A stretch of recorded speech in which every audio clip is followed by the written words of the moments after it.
So Sales management, yeah. Customer relationship management. setup. Started in country. So you can do from there. But do a search this time, you should only have a couple countries set up. I was surprised you had somebody set up.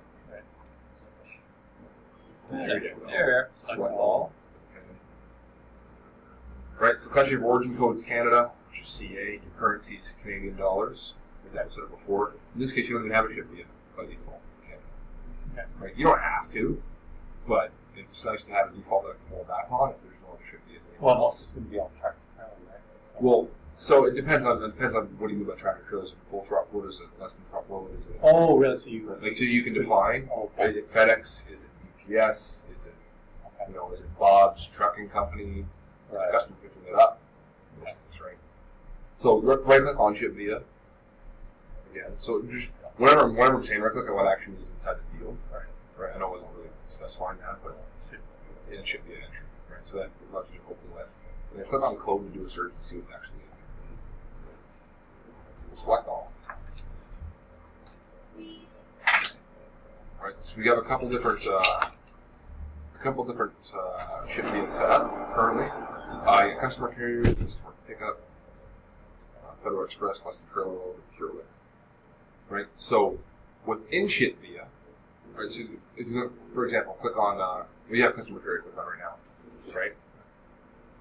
So you have the carrier, and then you have to specify the carrier if you want to for that ShipBy.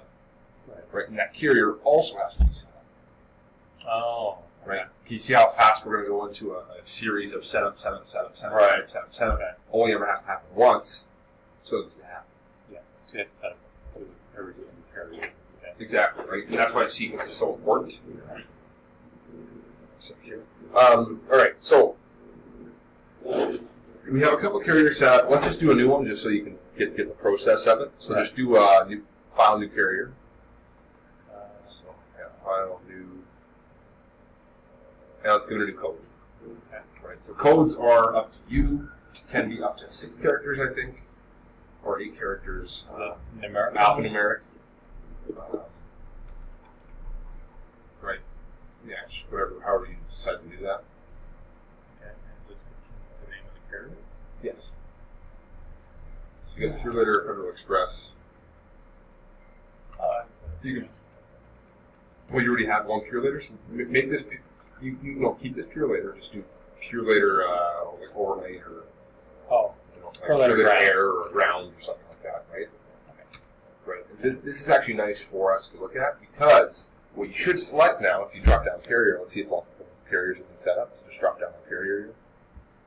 Oh, I see. Yeah. Okay. So right click on carrier. Let's add Pure Litter as a carrier.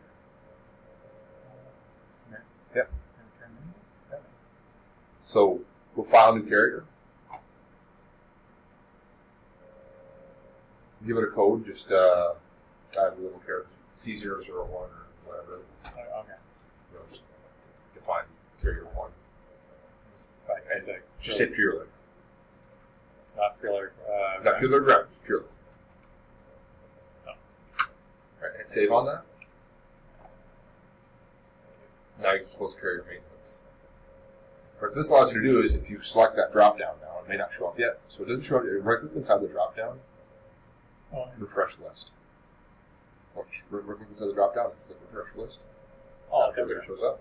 Right. So basically what we're stating now is that we have multiple ShipBys that Pure Litter ships for us. Okay. We're selecting which type of shipment for Pure Litter it is. Okay. Right. So we can have different tracking details, different scat codes, a bunch of different stuff we can set up for Pure Litter Ground versus Pure Litter Air versus Pure Litter overnight versus Pure Litter Express. Right. What's this SCAC? The scat code is used for cross-border shipping. Each carrier will have a specified scat code. Let's just see what Pure Litter is.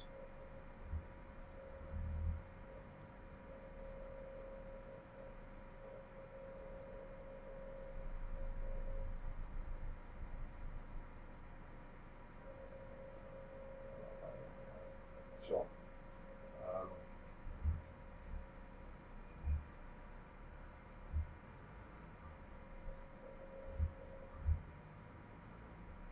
Yeah, so it depends on who you're going with.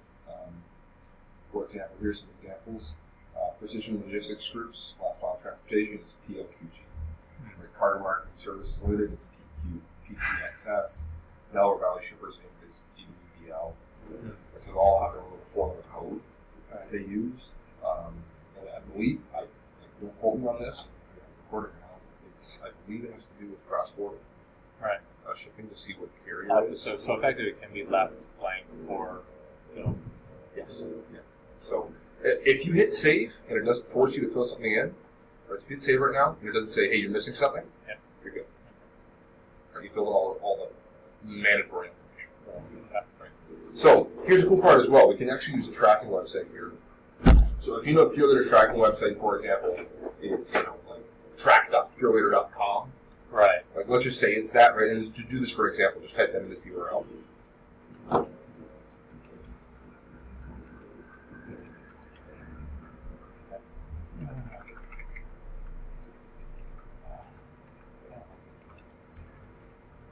Right, and then just put a slash at the end of that, and then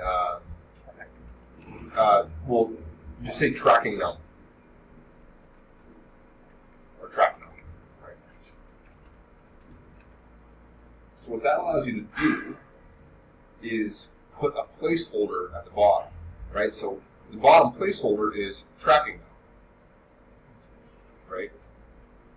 Or track num as you're tracking them as you type it here.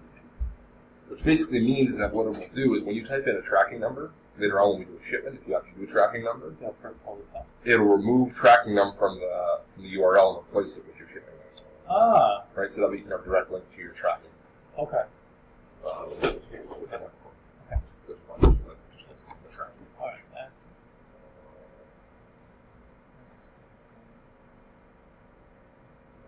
Okay, so tracking number is not seeing that right now, probably because the capital is T and capital M.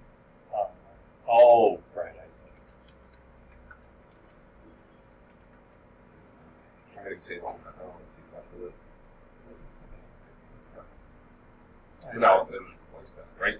Okay, so there you go. So you just created another ShipBy, right? And you can also make this a system default if you wanted to, that if there is no ShipBy selected anywhere else and nothing else as a ShipBy, this becomes a ShipBy that's used. A lot of times what you use is customer carrier or company truck. Yeah. Or a lot of companies add one called Best Play, which is just pick the best shipper at time of ship. All right. Okay. Right. So you can close this for now. And now in ShipBy, if you refresh that list, drop down, ship further. Right. So now from now on, every time a Canadian customer is picked, if the customer itself does not have a specific ShipBy, throw it around in this line. And border. Okay, so yeah, wherever it's. If there's border crossing location, if it's Sarnia, Windsor, Buffalo area, whatever that is. Okay. Where's the border crossing generally happen in Canada? It's Canada. Because Canada doesn't matter, but the U.S. probably. Interstat. What's that? You can have an interstat code for a company that's a country. Oh. And let me get the applicant.